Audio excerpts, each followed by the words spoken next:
look at the new studio Joe's got there. Hey, come on. Nice colors, straight lines. It's looking good. You're looking peppy yourself too, man. You're like a new man in there, yeah. Well, I got a nice little shirt from Balls and Strikes. What do you think of this? It brings out your color, man. I gotta say, that looks sharp, man. Yeah, thanks. Hey, I gotta. Oh, before I forget, I gotta mention.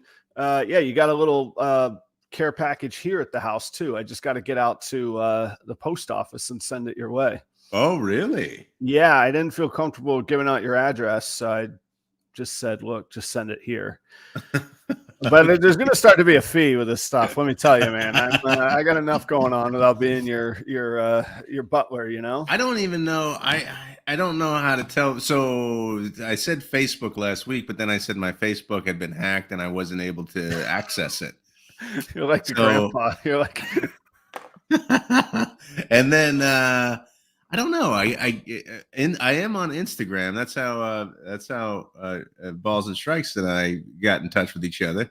But you like go out to people on Instagram. People can't like find you on Instagram, right? I have to make it public. Is that it? I don't understand this. I think it is public. I think you have public, yes. I think you have to say like publicly what your Instagram handle is what I'm like. How do you figure that out? Well, what do you call yourself on Instagram? Go on Instagram. Show us what you call yourself. Something. I don't know. Well, if you don't know, they don't know. I don't even know. How do I look at this? I'm looking at it right now. I don't know. Okay, hang on a second. I don't know. I'll get it out there.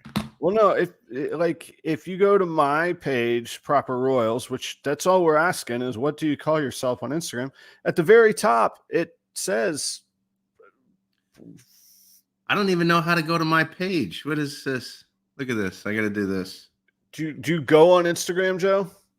Sometimes. Okay. On the very bottom right corner, there's a little icon of some sort. The very bottom right, the lowest rightest thing you can press. That should be you. You're going to press that. It's Arner JN. There you go. Okay. That's all we've been looking for, Joe. Can we type that? Yeah. Right. You got people, man. Like the man of the people. People want you. All right, Arner JN. Yep, that's right. Arner. As in Nicholas. Oh, Joseph Nicholas. Okay. I always figured it'd be like Hamilton or Franklin or really? Quincy. Yeah, Quincy. Joe Quincy Arner. I look like Quincy. I don't know. I don't know, the third or something, talking about social media and Facebook and getting hacked. I was hacked. So it wasn't just like a spam thing. It was if someone had taken over my account and was using it. Oh, okay. Okay. Did they buy some fun stuff? What'd they do? So they blocked me out. So they deleted my email. They deleted my phone. I had to convince Facebook, and I wasn't really on top of it because I don't know. I didn't really care until they posted that I had graduated from some cryptocurrency. They made a post saying that I graduated from some cryptocurrency thing, and people started to text me going, "Congratulations on your venture." So you had followed the parasite had taken over your social media body and now had their own group of fans and followers. Well, okay, here's what happened. This is my one thing, and it involves you actually. So I was like, oh gosh, I don't want people to think I did this. And people are probably going to start to direct message me, who's not me, but start to and go, oh, what's the script? And then they're going to try and scam them into like joining some program or something like that. Right. So I put it into high gear and I was like, Facebook. I even contacted the attorney general, my state attorney general, because I read somewhere that if you do that, then they'll contact Facebook because there's nowhere that you can contact Facebook and like talk to somebody. Yeah, right? You can't get a human, right? So Eventually and like I was telling people, just post that this is not me, and they kept getting blocked, and then their posts taken down, all of that stuff, right? So eventually Facebook believes that I'm me. Okay. I regain control, and I block, I've erased their emails and their contact information and everything. Now, the funny thing is that they wanted people to believe that I actually went through this cryptocurrency blockchain program, right? Academy. Yeah. Right. So they behaved in ways that they thought I would have behaved as a Facebook user, and I don't really use Facebook. Mhm. One of the things that they did was they liked certain things, and they also said happy birthday to a few people. Oh, that you knew? That On your they behalf? said happy birthday to a few people that had birthdays while they were in control, and so I kept getting like notifications saying like, oh, somebody commented on your comment, thank you. And one of those people was your wife, Kelly.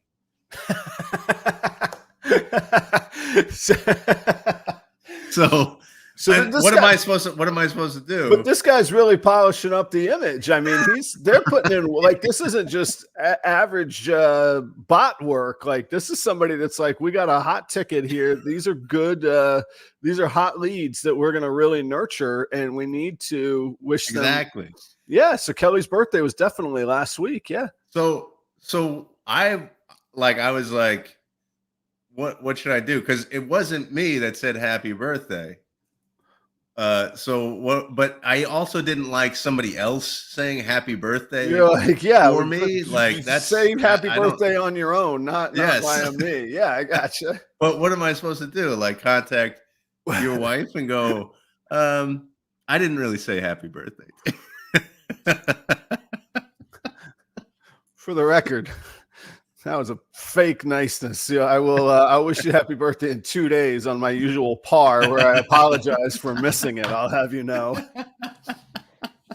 I did. It's a few people, so I decided. I mean, I guess I'll just take it. As I'll just accept that they said happy birthday to me. I want people to have happy birthdays. Did you get your account back? Yeah, it's all back. Yeah. So that's been within this week then. Okay, because Kelly's birthday was not Friday? long ago. The 24th. Yeah. So no, Wednesday. Oh, Wednesday. Yeah. Yeah. So yeah, I think it was Wednesday that it was hacked in the morning, and then I didn't get it back until Saturday. And I kept reading things like, "Oh, this sometimes takes weeks and weeks." Right. And like I said, there was a guy that was like, all these people can't get happy birthdays for the next 3 weeks. It's not going to cut it. When I saw that I was wishing people happy birthday, I had to shut that shit down. I drew the line. That's it right there. Man. Yeah. Kreative, that's a good question. What if the hacker told an ex happy birthday? Yeah. You don't want to send any mixed signals to those exes, man. Yeah. Right. I got to check my direct messages too. I don't know. Oh yeah. Speaking of mixed messages, who knows what's in there? Yeah. So I thought that was really funny though, that I was wishing people happy birthday and I didn't really wish people happy birthday. And I was conflicted about whether or not to tell people I didn't. Did you come clean to anybody that it wasn't actually you that was wishing them a happy birthday? No, except, I mean, now I think probably. Yeah. Well, everybody, right. Yeah. It's out for everybody. Nice. The bottom line is I'm a jerk. I don't, that doesn't wish people happy. You need nobody cleaning up this image of yours that you've worked hard to establish, right? I think I gotta work on like a different camera angle because I'm wearing this great t-shirt, but I'm like hunched over. You can't really see it. So I got to work on a different angle. You know, you can't just try to please every t-shirt that flies through it's so weird, Joe. Like, what are you doing there? I can't talk to you like that. I don't know. So so what's up with you? Yeah, I took my son to his very, very first. Oh my gosh. WWE Live. We went to Monday Night Raw. It was in St. Paul on Monday, as it's called. It's fun. The thing is so over the top. I will say, man, it's a long show. It's 3 hours live on TV, but they do like these warm-up matches, and then like on TV they leave these cliffhangers. But if us being the academics that we are, in person, you get like the denouement. Like they can't just like, you can't have a cliffhanger in real life. Like you can't like be everybody beating each other up and then camera goes off air and they're all like, we're done. No. So like live, they still like finish the story. So man, it's like 4 hours of traffic, of people. But the people are my favorite thing. Like if I have I have several guilty pleasures, but if I have one, it is sitting back watching people. The thing I love most about traveling in airports is just watching people. There's always, if you want to see a meltdown, just wait. There's going to be a meltdown. If you want to see joy, somebody's going to be happy to see somebody they haven't seen in a long time. And that's at airports. The WWE show was just, it did not disappoint from a people standpoint. Really. Yeah. There's sometimes my son's at that age, he's 12, like he's starting to realize that adults are not these perfect creatures that we've made ourselves out to be, but he's still too young to really kind of understand. Wait, how old is he now? He's 12. 12. Okay. Yeah. So, he's kind of got one foot. I mean, clearly he's not an adult, but he's got one foot in like an understanding of like, wait a minute, these adults, they've got their own weird stuff going on. And now they've been tricking me. Yeah. They've been tricking me all my life. These aren't these perfect beings that get to decide what's right and then behave perfectly in life, So, I'll leave it there, but it was fun. The last thing we're going to get into is the nuances of pro wrestling. At least on the one episode, I do like it, but it was an okay show. The storylines are strong right now, but they're heading into a really big show, and when they're doing that, they can't risk injury. They want the views on the big show that you got to pay more to see. So it was a lot of talking and like setting up things rather than sweet action, Other than the people were fantastic though. And how was the wrestling itself? Was it technically sound? Well, there wasn't much of it. Yeah. The matches that were there were good. I do enjoy, here's what I enjoy the most about wrestling is thinking about a billionaire who's now gone, but Vince McMahon saying to himself, all right, guys, we're going to write these ridiculous stories. You're going to be dressed absolutely in the most silliest way we could possibly make it.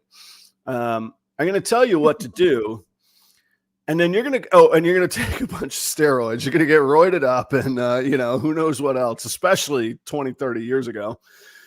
And then you're going to go out in front of, 15,000 people that have paid ridiculous amounts of money.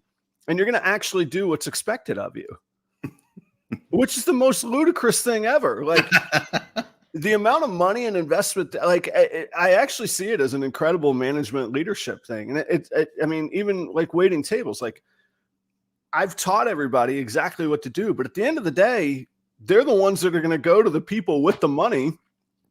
I don't go to the table with them and be like, no, you didn't get it right. You got to do that right there. Like they're on their own. Once you put them out there, you can't control them. Like it's live, it's all that. So anyway, I find that incredibly mystifying that anybody of any intelligence said, this is how we're going to make $1 bazillion with a publicly traded company and be one of the largest entertainment, empires in the world.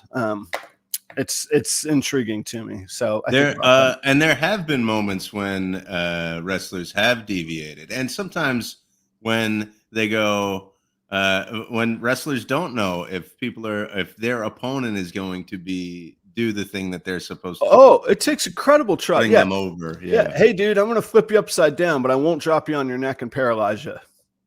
And they do it over and over again. Yes. I don't, so it's, That's anyway, incredible. yeah, it was fun. It was a good experience for us. I think, it was a weeknight, so it wasn't a school night, but it still was sort of out of the routine. It was late. Like I said, that's too long. I don't need 4 hours of that, man. It's I could do a little shorter show on It's that. like going to see a Springsteen show. You love them, but at some point. Yeah, but the Springsteen show, man, I see the light there, man. That's you get the spirit in you. I don't know that I felt the spirit at the WWE show. I might have felt some spirits, but I didn't see it. I didn't feel it. So that's fun. You had two other things you were doing this past week too that I wanted to hear about. Number one was you had a gig on Saturday, right? How did that have go? A gig on Saturday. That went great. Good fun. Now, was that solo? It was me and a fiddle player. So first time that me and that guy had played together for a gig. Went really well. I like good musicians that. Anyway, playing with a good seasoned live musician player is great. I can sort of conduct in the real moment. Very little rehearsal. It's like when I played with Phil up in Pennsylvania. Quick run through the set list. Make sure they know what keys we're in. And I call the keys, and then I give little cues in the middle of the song when they're to kind of go and take their solo. It's a blast, man. That's fun. So, that's awesome.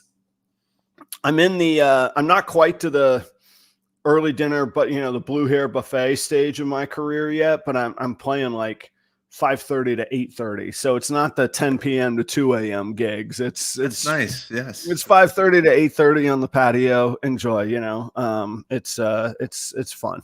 So, did that. Then what was else? You said there was two other things. One was and then there was like a wine party that you were going to get dressed up for. And, did you actually get dressed up in a strange suit and just pretend like you? No, I didn't. Well, I didn't do the ascot. The ascot, yes. Yeah, my problem is when it comes to fashion, it's jeans and a t-shirt, preferably black, or it is a full-on suit. Like that whole like medium world of like polo shirts and slacks. I don't even know like I need it easy. Is it jeans or is it the a medium suit? world? Yeah, the medium world where most people live, admittedly, I suck at. Here's the beauty of suits. A good suit you wear a white shirt with, or if you're going to put some color in a suit, you can just match the color to your tie, off you go. Then otherwise it's easy. You just grab a suit and jeans or maybe your shorts for around the house or whatever. But in the middle, like I got to wear like these golf pants and then my socks don't match. And then I have to tuck. Why do you tuck stuff in? I don't know. Anyway, but that's not the story. It was entertaining. I had a good time. We had to go. We did enjoy it. A couple weird quirks. We confirmed that we hadn't heard anything. We confirmed that the party was on the day before. Okay. And the guy says, in fairness, he says, "Oh, there were two Kellys on my email. I mixed it up. I should have messaged you. Yes, it's on. Can't wait to see you. How will you be paying? By Venmo or PayPal?" Oh. Okay. Yeah. This is the first time you're hearing of this. First we hear of it. Yeah. So we're going through in our heads like, that's sort of weird. You get an invite, but you get a bill. But then on the other hand, if you're putting on, he says it's 5 courses, he's cooking, it's 10, 15, 20 people, however, not 20, 10 to 12 people. Said, okay, what's he asking here? $75 a person. Ooh. Little steep. It's a little steep. A little steep, but we hadn't been out in town. We hadn't really met our social scene. It was the week of Kelly's birthday. I said, you know what? Go ahead and pay the man. Like he's let's just see. So he's a French professor at one of the local colleges here, St. Olaf College. He has a big screen TV. He has a desk set up on his porch. He's not dining with us. He's at his desk. This is what's the word? Professorial. This is a lecture that turned into 4.5 hours of him like waxing poetic. And it was kind of neat because he was born in Burgundy and he grew up in Burgundy. So he has the perspective of somebody from France in a great wine region. He also had the amateur side of truly not knowing what he was talking about on certain things, particularly from a technical standpoint. And I'm in the position of going, I'm in this guy's house. I'm not going to correct him. I'm certainly not going to correct him publicly, but he's working towards the certifications that I've had for 15 years. Okay. Yeah. And some of it was absolute gibberish and just balderdash. So not right. Not right. Just factually not right. Opinions are one thing. Opinions can be, I could disagree with opinions and they could still be valid. Factually, it was incorrect. So the breaking point for us, or the would we go back or not, it was outside, and man, the bugs in the summer, and there's these types of bugs called chiggers, and they get in your pants and up your legs and all that. And no thanks. I don't need those souvenirs. So so we're probably not going to do it again, but we met some cool people. We did have a nice evening. It was a nice time out. It was just one of those experiences that we knew, like, hey, we're either going to love it or there's going to be a good story. And yeah, we had a good time. I'm impressed you remembered all that. Thanks for asking. It seems as though you've gone to some cool things, but only you knew when to stop, to cut so you knew 8 o'clock, I'm done playing. But the other 2 nights, they kind of went on a little longer than they should have. That's always a thing. It's like a good a social awareness type of thing, to know the time is done now to move on to another thing. You know what I'm talking about? I think you mean like in the moment, like, hey, I've had too many, I'm going home now, or like, I've presented enough on wine from France. I got you. Yeah. I don't need to go on and on about this. Oh yeah. Or and I mean, WWE. I mean, it just went on too long. I'm saying, maybe cut it down. Or I whatever. got you. Yeah. There were. Yeah. So, but who am I? I mean, WWE. They seem to be doing better. They're doing okay. Yeah. Well, hey, before we get into the meat and potatoes, I got to remember this Tuesday coming up, I will actually be in Florida, Joe. I'm going to be in Jacksonville. Take a little, a little summer vacation. Steven at Leviathan Snakes is going to host Properroyals Live on Tuesday night, everybody. Who will have Chase from Canova and Patrick from Chimera. I asked the guy to host and he like outdoes me. He's like, yeah, you want me on your show? I got it. Go hit the beach, kid. So Steven's going to hold down the fort. That should be an excellent show. He always does a great job. So thanks, Steven, for jumping in on short notice on that and for bringing in some heat on the guests. Should be a continuation. It's been an amazing summer of guests. These guys are both excellent. Audience probably knows who I'm talking about. So that will be going on. And while we're taking a little bit of break, Joe, if you were to order some frozen rodents to feed your future potential reptiles, who would you think of ordering from? Well, it's Cold Blooded Cafe every day. You know what I'm talking about? I do know what you're talking about. Every day. And if you did that, you could use the promo code proper11 and you would get 11% off of your order. I can't share it yet because it's not final. Myself and Chris had a discussion about how to engage customers for more than one time and to bring even more value to you all using the Properroyals promo code, but Cold Blooded Cafe in general. Fact is, we don't want people using the promo code once and then bopping back over to the competition. So we're looking for some like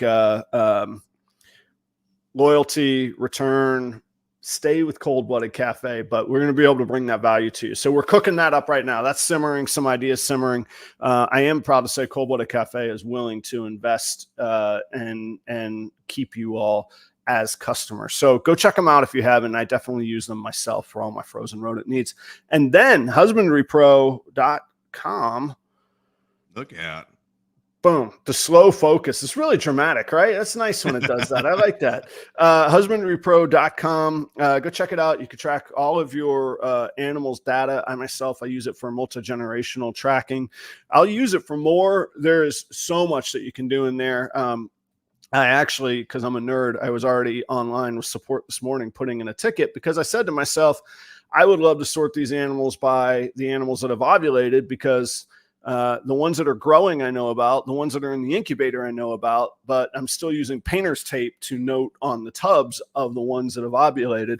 And I said, I have, technology in a machine. So you can sort and arrange your data in all the different ways that you want. Again, the multi-generational data is fantastic, but feeding, weight tracking, breeding plans, all that's coming up. So check them out. Properroyals 60 will get you 60 days for free. You don't even have to give them your credit card. You could just get right to work right away on it. And all your data comes back to you, even if you don't stick around. But I predict that you will once you get in. What's up, Joe? And you've told me how great they've been in helping you and like listening to what your needs are and everything. They've been fantastic. If you go to properroyals.com, no www, just properroyals.com, you could see what like care and concern they give to the customer, which was me. So that's there. And if you forget the code, go to properroyals.com and the code is right there. There's a link you can click, and the fine folks there will know that you came from Proper Royals. So check it out. Reagan, Renee, Royal Pythons. Charlie is working DG, Candy, G-Stripe, Krypton, and Pied. Combos in single, double, triple, and quad hets. Charlie's got some killer Krypton ingredients out there right now for sale, and just some nice high-end.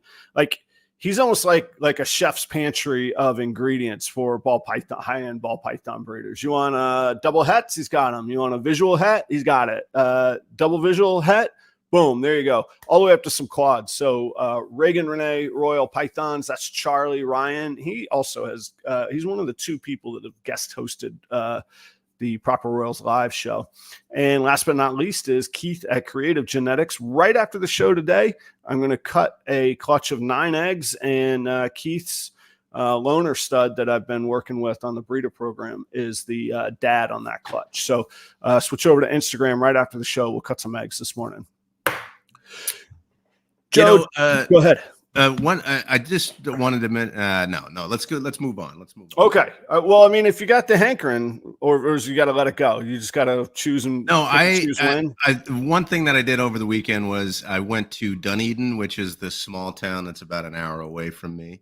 Mm-hmm. And one of the things, as I've mentioned here, is that I play the bagpipes. I used to play the bagpipes. That's right. You went to like a Piper gang get together, right? Well, so Dunedin has a bagpipe band, and when I say that, I mean that in the town's budget, they budget for the bagpipe band. Okay? Well, they do one of the biggest like Celtic festivals on the circuit is actually in Dunedin as well. I think so. I try to go, and it's always good. But they have this band, and the director of the band is on the payroll for the town, and so they have a great band, and they're going to the international championships or whatever. Right. Yeah. I got you. Yeah. And they had like an open rehearsal, and I went to see them on Saturday, and it blew me away. Is it cool? Yeah, it was amazing. Yeah. It was so as a piper, you appreciated it. Oh yeah, and it was the kind of pipe music that is just like you go to parades and stuff like that, and you hear the same. It's stuff, the same song every time. It drives me nuts, man. I can't think this of the name was of like it. Yeah. This is like 10 steps above that. It was amazing. It was so fun. Okay.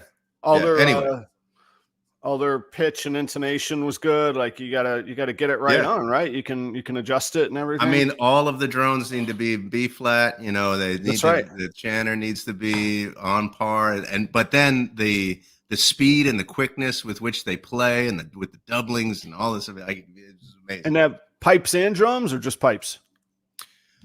It was pipes and drums. Yeah. Yeah. Okay. Yeah. There you go. And they get. I mean, that makes a big difference, I think. Yeah. Oh, it does. Well, and they got the Were they all in the regalia, the skirts and the little squirrel thing hanging off it the was belt like, and everything? no. Oh. It was just a rehearsal, and it was outside because you shouldn't really play them inside. They sound terrible. Inside, I'll tell you sometime, like you say, we should move on. But I was playing a gig and a dude walked into the bar with bagpipes and he's like, "Can I jam?" And I was like, "I don't think so, man."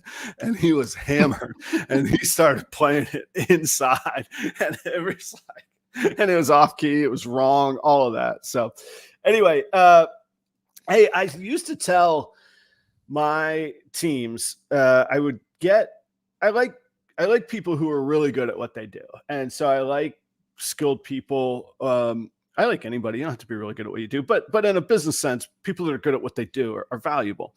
Yeah. So I'd have these really like experienced bartenders or a wonderful chef or something. And I'd give them input because it's my job. I have the vision, I have the experience, and I see an issue. So I call it out and I do it in a professional way and blah, blah, blah. And often they would, I've been doing this for how, blah, blah, blah. You go watch somebody else. And I finally cooked up the leadership line in my head. Even Michael Jordan needed Phil Jackson. What the hell was Phil Jackson saying all those years? Michael, put the ball in the hoop. Like, what else do you do? Like, I know there's more to it. I know that I don't know the nuances of the game, but at the end of the day, put the thing in the thing. Like, how many times, every time he's running up and down the court, yelling something to Jordan. Like, I think Jordan gets the idea, right? But the point is, even great people can use a critical eye, can use outside guidance. Led Zeppelin had producers, it's just great. All of these things. Do you hear the background noise? Yeah. What is that? That is a ball python farting or pooping. Oh gosh. That is so gross. You're not selling me on this stuff. I know that is the real sound. Every now and again, I heard that through my headphones. Oh my gosh. Yeah. The side effects haven't hit yet. So anyway, how long does that take for that side effect? To fill in? Yeah. Will you be? Or is it so dense that it's slow moving? Or I don't know. Thursdays are pairing days, so I've already have female ball pythons trying to entice their male suitors, or vice versa, which there's a thin line between what you're hearing and how they attract each other. Oh, okay. So that's been cooking overnight anyway in here. Yeah, it's Thursday mornings are a pungent odor that we bask in. Yeah. So all joking aside about Phil Jackson and Michael Jordan, as a sole proprietor, I miss out on creative input, creative conversations, critical inputs, having somebody say, like a good producer would say to pick your music artist, pick your Taylor Swift, your Jimmy Page, whatever your genre is. Hey, that doesn't work there. That doesn't sound good. I have this idea, or I need you to cook through some other ideas. We got to go a different direction, this piece. And as the artist, as the creator, as the doer, you're going, I worked 2 years on this. Don't tell me that sucks. Yeah. And then that little seed, you get that itch and you're like, that kind of sucked right there. That wasn't what we needed. Even the theme song I did for me and Shane's new little project, he was like, something screwed up on these drums right here. And I'm like, it's not screwed up. It's a machine. It didn't screw up. And I listened. I'm like, I don't care. It's got to be different. There's something wrong there. Right. Yeah. So my thought for like conversation, and you have a HR leadership background, how do we apply like all these leadership and all these like creative session and critical processes? That all works when you have more than one person. Being the one person to try and do all that is you shoot yourself in the foot. How do you get over self-bias? How do you look beyond yourself? We all think we're genius. all of us in our own eyes are all above average. I don't know where the average people are, but they ain't here. We're all above average. So how do we get past that bias? You ever fight through something like that? Well, my first thought is that kind of critical thinking or that kind of thinking or engagement with others, I think should be timed properly because oftentimes what I see is that criticism is deconstructive and it can stop people from realizing their vision. So you're saying just go on and learn by the results? Well, what I'm saying is if you have a vision, like trust yourself, invest in yourself, and see what works, and don't let others' criticisms stop you. I think it's easier for you to go on your own with a vision and realize that vision and find what you're most passionate about without that interference sometimes. I'm not saying that there needs to be, that there shouldn't be input from others or anything else, but I sometimes think that can stop people in their tracks when they have something that they want to get done, and they start inviting people into it, and it kind of changes things a little bit. So I think you have to be kind of protective about what your vision is first. Yeah. And then once you're kind of on your way, I think that's when the collaboration is most effective. Well, so let me dive in a little bit more then, because I think we might be talking about two different things. So one being the thing that somebody's really good at, they should go do. Phil Jackson, to keep up the bad analogy, never said, Jordan, don't take the shot. I'll take it for you. No, you're going to. Well, Phil couldn't get in the game, but even hypothetically, if he could, that wasn't his feedback. He knew he was the greatest player in the world. But what about the things that you don't have a passion for and you don't have a vision for, but you have to do? Okay. I don't have a passion and a vision for accounting and bookkeeping and hacks and tools to help on that. I might know a guy. It's weird, right? See there? What about digital presence? I don't know that. I know I gotta get somebody in. I could think, hey, I'm the smart guy. I'm gonna go to and brace yourself. Here comes a plug for properroyals.com and Husbandry.pro. I can go to Wix, or I could go to GoDaddy, or I can go to wherever and buy one of their custom templates, or I can say, hey, here's the people that are doing it the best in the industry. Let me talk to them and see if we can work something out. Yeah. Okay. That's a perfect example, which I was going to bring up, is you were in this for a long period of time before you even had a website, right? Oh yeah. And that's one of the things, like when people start businesses, they're kind of, and a lot of it depends on getting people to know that you exist. They go, we got to put a website together. But what you did was you built a brand in a certain way, and you waited for the right time that felt right, and you had the right partner too.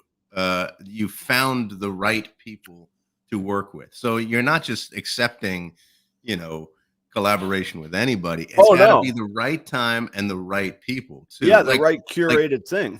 You did this. You made the analogy of Phil Jackson and Michael Jordan, and it reminded me of when I've had a very short-lived career in Little League baseball, and I had Coach Joe.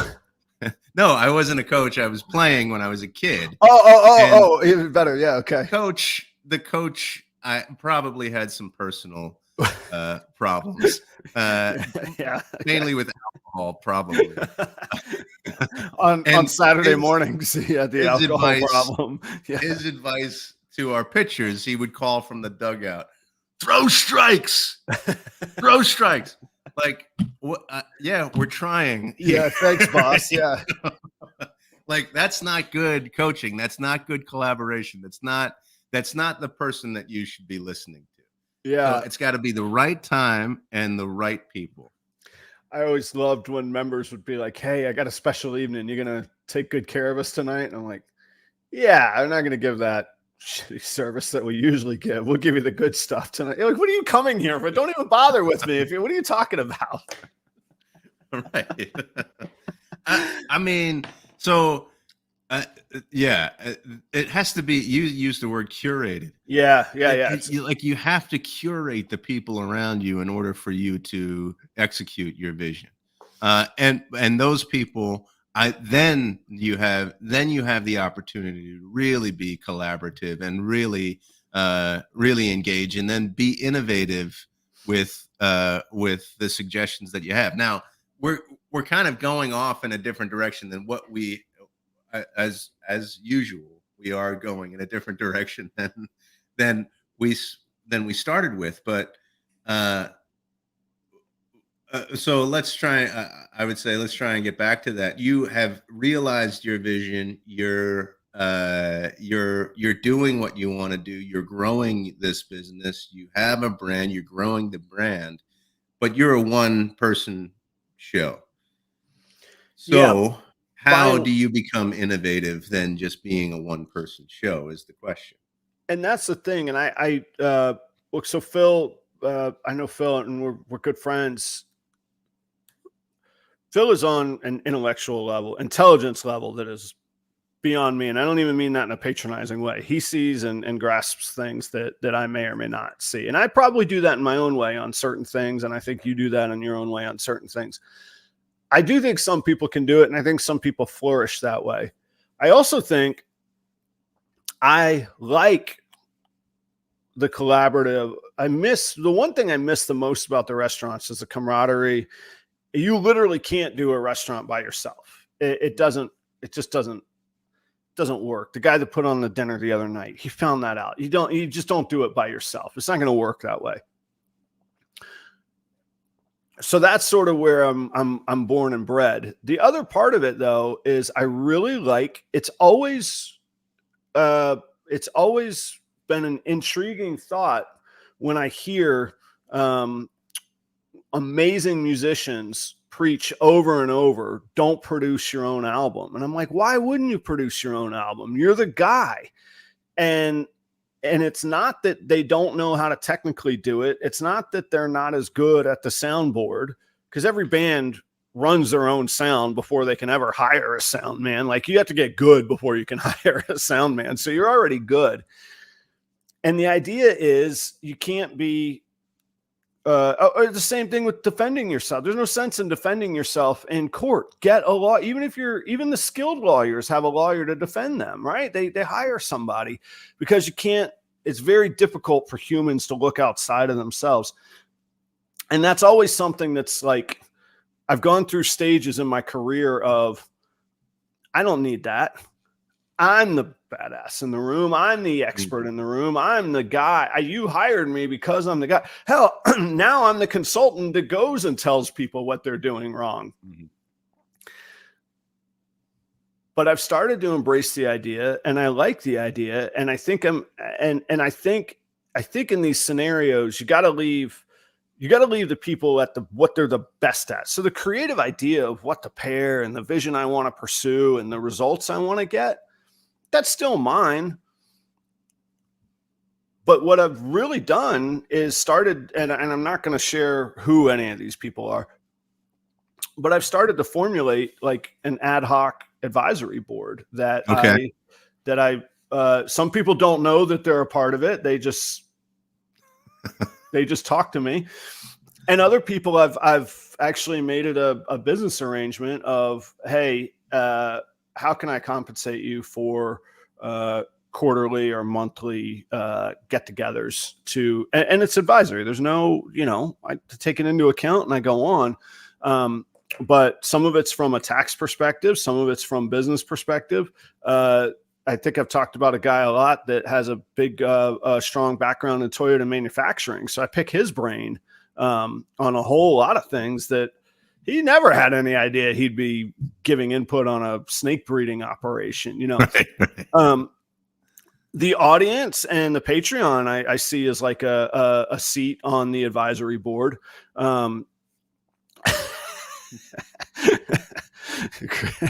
Don't get a public defender. Get the paid lawyer. So it's something that I've worked at, and it's just sort of gelled. It turned out it was something I was kind of doing all along, particularly with learning by different guests every week. But as a system or a process, it's something that's come into my life lately where I'm like, you know what? I'm going to do this. I'm going to put myself through this. I'm going to settle my ego down, and I don't have to take it. At the end of the day, the band still gets to put what they want on their album. I still get to do what I want in my business, but I could take into account these things. And it's how those questions of input, critical conversations, how can you do things better, creative discussions, all of those are things that I thought was missing from a sole proprietorship that I've figured out, or I'm trying to figure out how to even better cultivate. Yeah. Two things come up for me listening to that. And one is, I had a friend a long time ago. Well, he's still my friend, but I had a friend a long time ago. I think he's still my friend. He was a musician, and he had tried to get into, put together a bunch of bands and tried to record and, you know, all that stuff until he just invested in himself. He recorded an album on his own. He did it by himself. And I thought the album was really terrific. He really did a great job. He really had some skill, except he was the front man. And he wasn't a good singer. So that's a bad combination if you're a front man. Typically, generally, front man means that you're doing some singing. Not all the time, but generally. Right. And he did all the singing. So so there's the problem, right? He had this vision that he executed, and he did have collaborators. But the thing that was super important, he held on to and didn't waver from. And I'm pretty sure that's why the album didn't, you know, circulate as well as it could have. And nobody was there to say, hey, you should get a singer, or these are great songs, but, you know, it would be good if you. So there, I only say that is that to say that even if you have a vision, you have to be open to that other. How many times have you talked to somebody and they're just they don't want to listen to you? You need to find those people who are willing to be honest with you and say, I see your vision. Your vision is great, and you're executing all parts or many of the parts really well, but you have to do this or that to make. So it's really important to find those people to help you execute that vision in the best way possible. I think at a certain point it is. And I think probably to Phil and some other people's points, sometimes an input that I disagree with really reaffirms what I do believe. Hey, I hear you. I'm not going down that road. Thanks. Right. But I'm reaffirmed in my own view now, even more so. Like if I parsed it out, if you said, you know, Adam, blue snakes are the future, and I go, I don't like blue, red is the future. And and we talked about all the good reasons why blue was good, and I talked about all the reasons why red was good. And at the end of the day, I said, you know what, red is still where I'm going there. Hey, you're looking sharp in the studio there, the hat, all of it, man. Yeah, it's good. Are you saying blue and red snakes to dumb things down for me, or are those actually things that people talk about? They're not real. but it was not to dumb things down. It was to make a very quick, understandable example. Wolf Fox says, What a purple. what a purple. Yeah. That's a good, that's a good addition to the conversation here. It's not an either or thing. That's right. That's true. And a whole lot of life is purple. So, so those were my thoughts. And I think, again, there are examples, but there also, there's exceptions where one person can do it all, but there's also only so many hours in the day. And there's this other idea of trust. And you got to, at some point to grow, you're going to have to trust somebody. I mean, any iconic brand, almost without exception, is a group of people. It's far more than one person. Even in our own industry, even if it's hiring somebody to help you wash dishes so you could get on to what you are good at, free up 6-12 hours a week so you could get on with all the stuff where you go, man, if I could just get to this time, I could do this, that, and the other, and really, get to another level. And in that case, I honestly can't really think of many exceptions. Maybe this guy Ozzy has gotten to an iconic standpoint. He did have an associate at one point. I don't know if he has a staff at all now. I think he's mostly a lone wolf, but I think most of the other icons all have somebody else or partners or somebody helping them. They're not truly just, kind of lone wolves.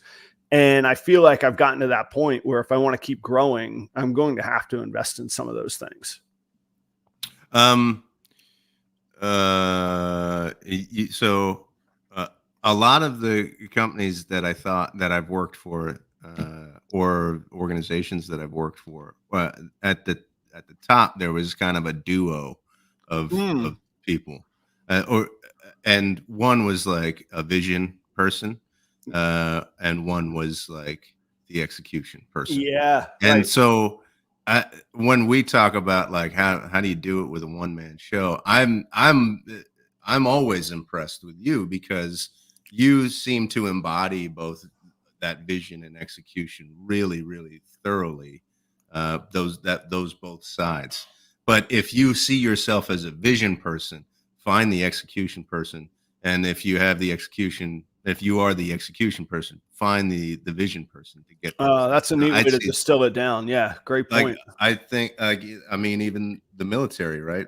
I worked at a military installation. At the top was the colonel.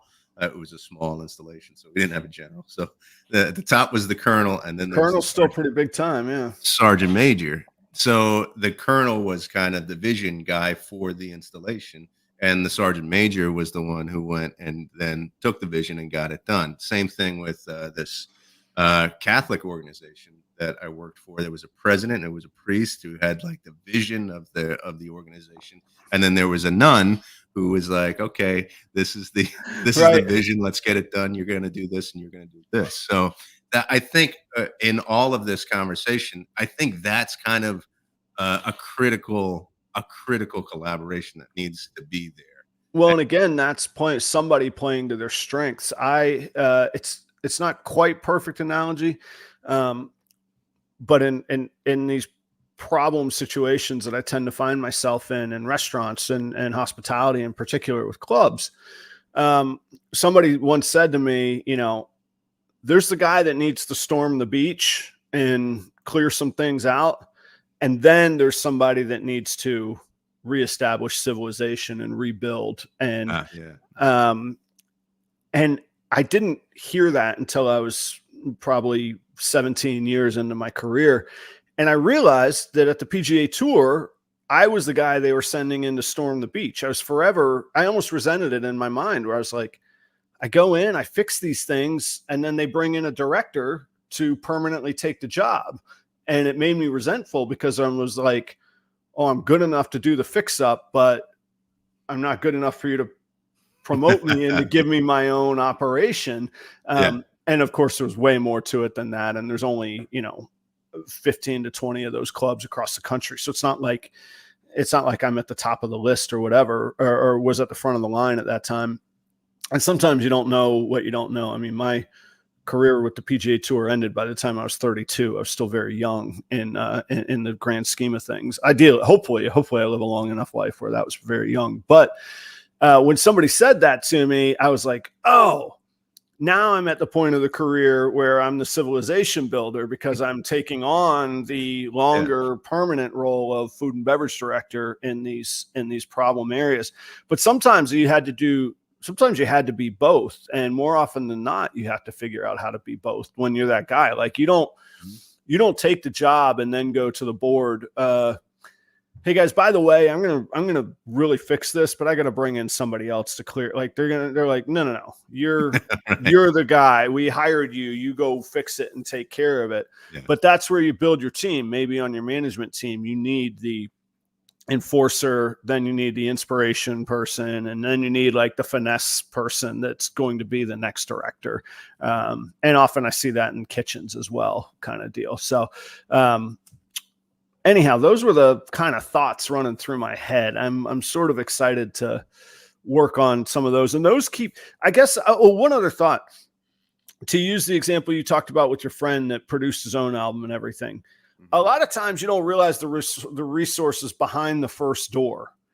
If you hire a producer that's really good, they probably have relationships with distribution, with record labels, and the distribution and the record labels have advertising machines and marketing machines. Sometimes you get all of that, or you get slices of that, or you get relationships built where you can meet from that. Partnering with Robin at Redline Shipping, I've met so many people in this industry. It's been a funnel, a pipeline for guests for Tuesday night. So I've worked to build his brand. He's introduced me to great people that have helped me build my brand and put out good content for the audience, which elevates my brand. Like, I thought I was just getting a good relationship with a shipping company. What I really got was a foot in the door to many, many relationships within the industry. I think that's another valuable thing with bringing or sort of creating an inner circle as well. So you stay innovative by doing things like this. Yeah. Oh, this is a think tank for me. Twice a week, there's a live audience think tank for me. Yeah. And you recognize the areas in which you need help. I don't know that. I think the hardest thing to see is not what did I do well or what did I do poorly. It's what have I not done that I don't even know. That's the hardest question ever, right there. Yeah. And so how do you find people that that know those things, or that can see those things? Well, there's sort of a knack, even yourself. There's a knack to, or a skill. It's more than a knack. It's a skill to conversation, to talking, and really listening. One of the things I really look for in conversation, and I'm totally guilty of this. I think we all are, but I'm totally guilty of it. A lot of times in conversation, somebody is just waiting for you to shut up so they can say what they want to say, versus actually consuming, considering, discussing, and replying. And that's when I see that trait, it almost doesn't matter what area they're in. I'm going to be intrigued by it. No, I'm going to learn something. I talked to a guy the other night on the show. His background is in logging. He's a great snake breeder, but a lot of it was analogous to, okay, your experience in starting a logging company. What did you go through? What were the ups and downs? And I didn't get to one thing I don't understand. This is totally off topic, but I didn't ask, and I should have. What do they do with all the stumps? I know what they do with all the logs. You never see a truckload of stumps drive by, but you never see a forest of just cleared stumps. What do they do with the stumps? They just grind it down. They just grind them up. Maybe. That's the dude you got to be. Everybody's a logger, but who's the stumper, you know? I don't know. These are the thoughts. Every logger needs a stumper. That's the thing, man. That's the thing. And so, but those are the things that I look for of and of course, being an expert in a particular area really helps. But a lot of times the answers are within me. It's that I don't have a good sounding board to bounce off 6 different avenues of ideas with. And that's where the show, like a long format like this show, really, really helps and really works through stuff, you know? I'm just I just deviated. I got a little sidetracked because my buddy Jay, who's been on the show actually. Yeah, he was. One of the few guests. Yeah, I think he's been listening, but I think maybe he listens in the car or something. I'm not sure. Oh, has he been communicating from the our man in the street? Yeah, he texts me instead of putting it into the chat. Okay. So I just have a few of his comments. Oh, there's multiple. Okay. Adam, so just to look back on our show, the first comment was Adam hates slacks! ! That's correct. That's 1 point. Yes. Ding, ding. I wish I had a bell. Ding. You should have our old friend on who is also a sommelier and really dig into wine. But I think that deviates from the vision of the show. I know it's a loose structure, but that might be out of the circle. Yeah. Then he said, "I'll be right back. I need to go check if my serpents are ovulating." And it was kind of as one does. Yes, as one does. And the last one was, "The farting lost me, but I really like Adam." The farting lost me. Yeah, I'm sure, but I can't look, full transparency. Oh, I thought it was an interesting thing because I don't know if you saw me. There was like 2 times where I was like, what is my son banging? like in my mind, I'm like, my family knows good and well I'm There's on the air. Sounds? I didn't know. No, I just heard and it's through the headphones. I don't know. I in my headphones is your voice and my voice, so there was something breaking through, and in my mind, I'm like, my family knows I'm on the air right now. I'm not to be messed with. Who's coming down the stairs or banging, And that's not really how I behave, but there's a little part of me in my mind that thinks that. And then I was like, oh, here's something that maybe Joe hasn't experienced before. And that's when I was like, shh, can you hear that? And that's what that was. Well, thanks for another great conversation. Yeah, there you go, man. There you go. All right. So final verdict, Joe, is this a good idea? Is this throwing too much effort at this? Like, am I just cosplaying CEO here when I just need to get down to business, or is this a worthwhile thing? What do you think? No, the thing is, the question is really important, I think, is because if you stay in your own ways without being challenged by others, then you're going to become stagnant and the industry is going to run away from you. Okay. So that's just my opinion on being kind of an outsider. But also, it's amazing how many times I take the stuff that we have in our conversations and I apply it to something that is not snake related. And that helps me be innovative in just little small ways in my life. Now I don't go when I'm talking to clients about their finances. I don't go, I get from the snake industry, the ball python industry. In addition to your 401k plans, I'd like to discuss snake farts with you. It reminds me of a moment, the conversation that I had.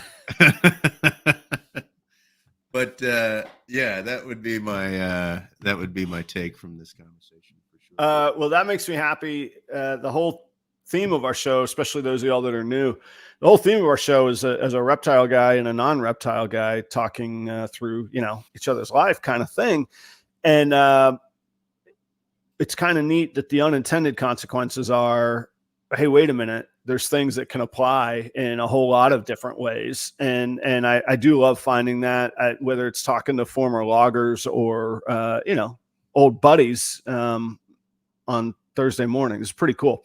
Audience, thank you. The same goes to you guys. And I do, if you ever thought I didn't appreciate you, today's episode should be a clear example of how appreciative I am, both from a friendship and camaraderie standpoint. But there is a reason that I furiously take notes, and I cook up these ideas, and some of them go right in the circular file cabinet on the floor, and some of them go into the racks behind me here, so it's pretty cool. Welcome all to the advisory board, everybody. I guess it's time to tell you. All right, Joe, next Thursday morning, man, I'm going to be doing the show. I'm going to try and do the show out on Jacksonville Beach. I will be from the sunny shores of Northeast Florida, my old hometown. Justin, if you're still watching, we got to have a beverage at maybe at Lynch's or somewhere down on the beach while I'm in town. And you just chose Jacksonville just to get back home and just to hang out, or are you doing something? Yeah, my father lives there, so it's good. It's good to see him. And that sounded snide. It's not. No, I'm gonna go hang out with Dad. And me and Charlie are gonna go. So Dad son trip. We'll go see Granddad, and then I'm gonna catch up with some old friends. I don't know. You'll have to watch Instagram. I might grab a quick gig while I'm down there, but I'm not bringing any equipment or anything. So, but I mean, they make guitars, and Lord knows there's plenty of those in the world, so we can figure it out. But I'll certainly be hanging out. If anybody that does want to get together, just bear with me. It's a 3-day trip. I got to go see my father. I've got my son with me.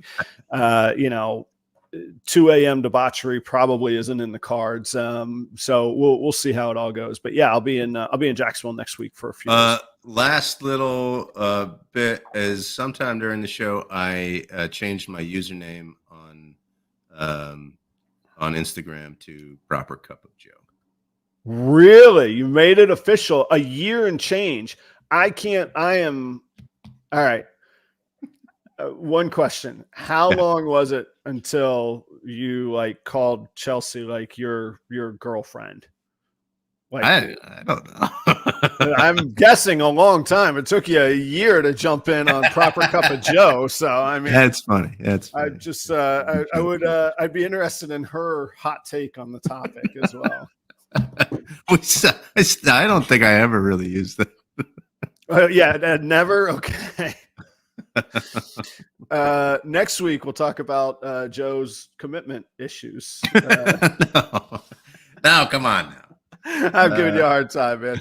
All right, let's land this plane. Let's get out of here. Guys, thanks so much. Same time, same place next week. Hopefully I'll have a beautiful backdrop, much like Joe now has in the Dijon room of yellow crushed velvet furniture.